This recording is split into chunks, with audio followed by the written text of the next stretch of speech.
Ça fait longtemps, hein? Qu'est-ce que vous m'avez manqué? Et je suis sûre que tu leur as manqué beaucoup aussi, Pia. Hello tout le monde, ça fait très longtemps que je n'ai plus fait ce genre d'intro.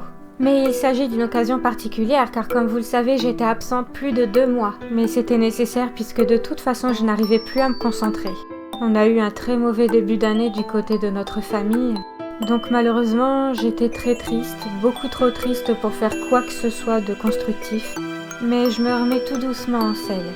Voilà, je recommence à prêter ma voix à des amis et des collègues qui en ont besoin. Je me suis également remise à l'écriture, même si, pour ne rien vous cacher, c'est pas encore totalement la grande forme, évidemment, il va me falloir un peu de temps. Mais déjà, m'occuper à nouveau de ma chaîne me fait du bien. Et j'ai décidé d'y aller mollo. Pour les histoires, ça prendra le temps que ça prendra. Même si pour ça, il faudrait que je ne publie qu'une seule fois par mois sur ma chaîne. Et je sais très bien que vous le comprendrez, vous m'avez toujours soutenu jusqu'ici. D'ailleurs, un grand merci pour tous vos mots gentils et vos encouragements. Ça m'a beaucoup aidé pour me remettre sur pied et il n'y a pas à dire, la communication avec ses abonnés, c'est très important.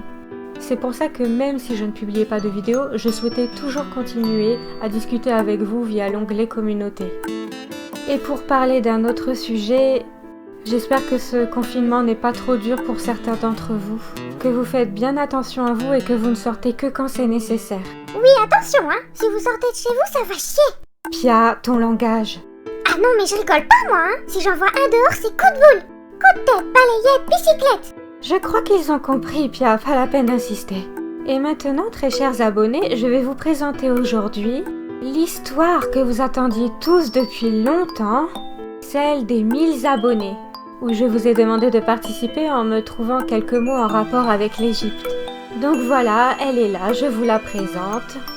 J'espère que je n'ai pas trop rouillé en montage. Dans tous les cas, installez-vous confortablement et profitez de l'histoire. Des bisous, des câlins!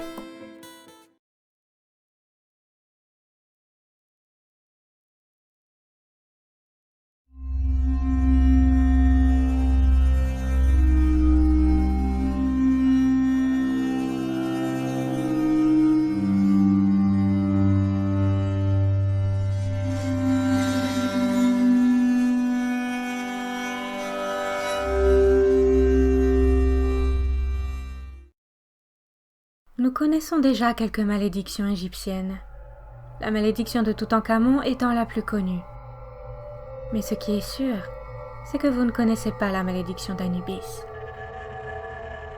Découvrons-la par le biais de Sohan, jeune paysan de 16 ans, désespéré par la grave maladie contractée par sa mère.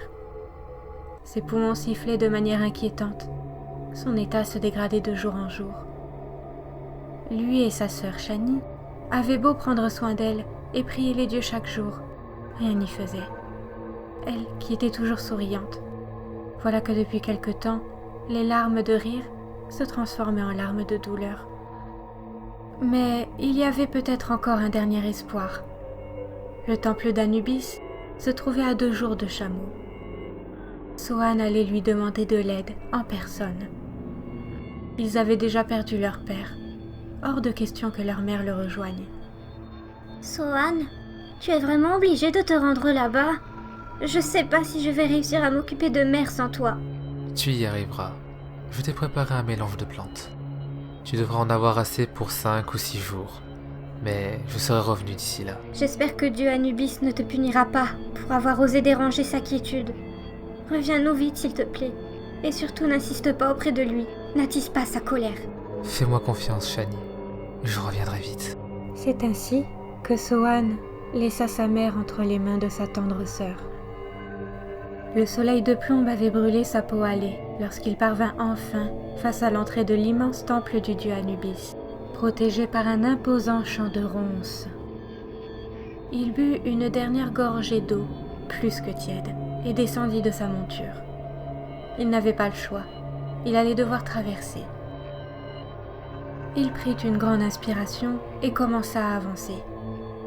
Il écarta du mieux qu'il put les différentes branches épineuses, sentant les solides épines traverser sa chair à plusieurs reprises.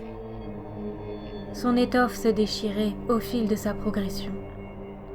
L'ascension lui paraissait interminable. Il sentait le sang couler le long de ses mains et de ses jambes. Lorsqu'il acheva enfin son parcours, il se permit de s'appuyer contre le mur de pierre afin de reprendre ses esprits. Sa tunique était en lambeaux et tachée de sang. Après plusieurs secondes, il se secoua et pénétra à l'intérieur de la bâtisse, où il faisait un peu plus frais, pour son plus grand plaisir. Il emprunta de longs escaliers qui descendaient de plus en plus profondément dans le sol, le froid se faisant plus imposant, la lumière du jour se remplaçant petit à petit par une lueur plus artificielle.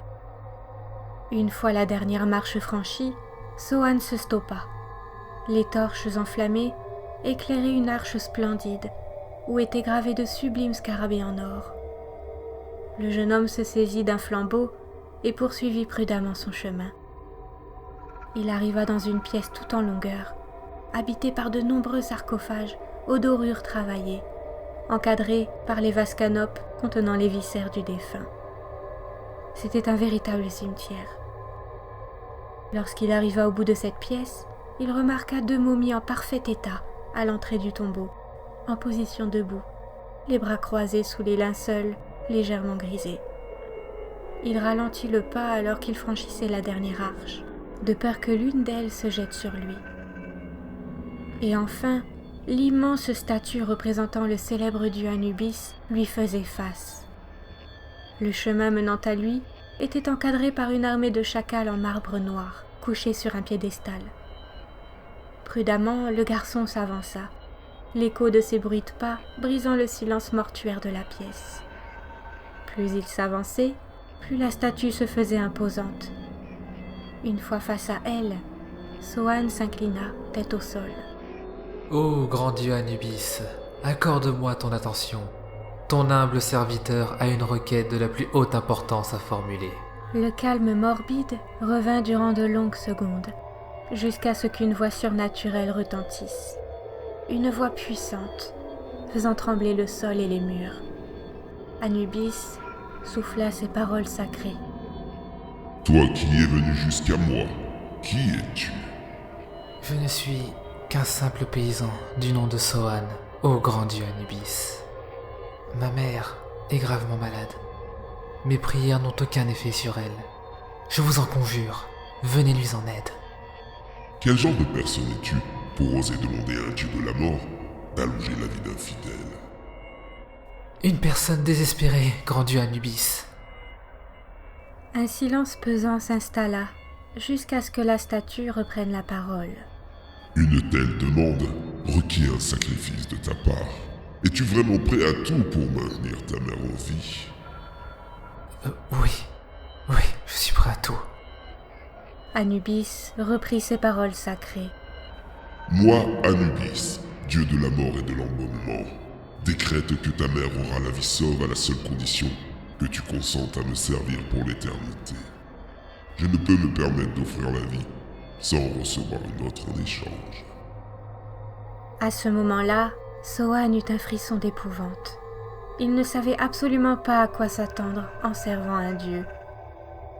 Si j'accepte ce sacrifice, je mourrai, n'est-ce pas? Tu ne mourras pas, mais ton âme m'appartiendra. Tu n'auras plus aucun contrôle sur ta vie. Le garçon serra le poing. Il était prêt à tout pour que sa mère ne rejoigne pas le monde des morts. Eh bien, j'accepte.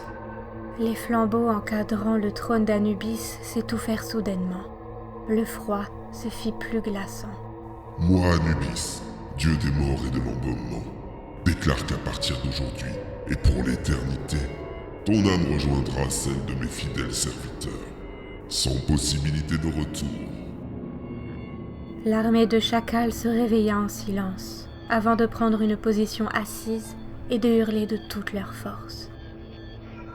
Sohan tomba à genoux, sentant son cœur s'accélérer de manière anormale. Il fut pris de spasmes incontrôlables et se recroquevilla malgré lui.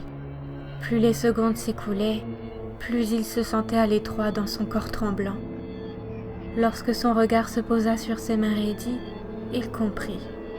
Jamais il ne reverrait sa mère, ni sa sœur. Peut-être même allait-il rejoindre son père dans l'au-delà. Sa peau devenait noire, dure et froide. Ses doigts se changeaient en griffes. Son nez se transforma et s'allongea de manière anormale. Ses cris se transformaient en jappements plaintifs. Sohan s'était métamorphosé en chacal.